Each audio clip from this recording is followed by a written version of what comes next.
Teteh, apa benar nih katanya orang yang bertakwa syahwatnya lebih besar? Oke, Teteh jawab penerangannya di dalam kitab Tafsir Qurtubi karena Teteh masih ingat di sana ada referensi yang menerangkan bahwa kullu man kana ittaqalillah kana asyadda syahwatan. Barang siapa orang yang bertakwa itu memang lebih cenderung syahwatnya itu lebih kuat. Loh kok bisa gitu ya? Ini maksudnya gimana ini teh? Jadi begini, kalau misalkan orang yang tidak bertakwa atau yang tidak terlalu bertakwa lah ibaratnya, biasanya itu orangnya tuh pecicilan gitu. Karena si matanya itu sudah terbiasa melihat sesuatu yang diharamkan, mau melihat secara langsung ataupun tidak secara langsung.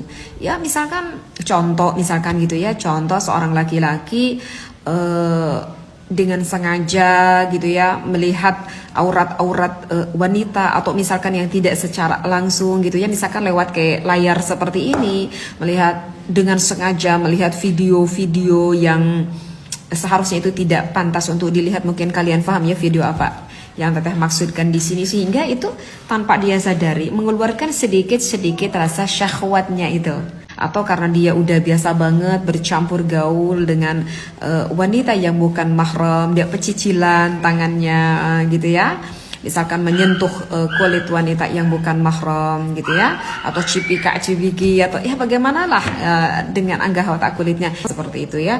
Naudzubillahi min dzalik, apalagi kalau misalkan sampai melakukan perzinahan. Naudzubillah, naudzubillah.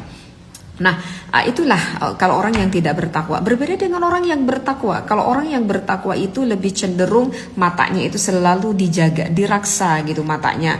Sengaja menghindari melihat sesuatu hal yang diharamkan yang bisa menimbulkan rasa syahwatnya, ataupun kulitnya selalu dijaga, hatinya tuh selalu dijaga, pikirannya selalu dijaga dari melihat sesuatu hal yang dapat meningkatkan gairah rasa syahwatnya. Nah, begitulah orang yang bertakwa, sehingga normal sama-sama manusia, sehingga syahwatnya itu terpendam, sehingga semakin besar dan semakin memuncak syahwatnya, maka ketika itu disalurkannya kepada siapa itu orang yang bertakwa, disalurkanlah kepada istrinya dengan melakukan ibadah biologis yang menjadikan dasar amal ibadah. Nah, itulah perbedaan orang yang bertakwa dengan orang yang tidak bertakwa. Syahwatnya sama, cuman orang yang bertakwa bisa mengatur rasa syahwatnya itu, kakak.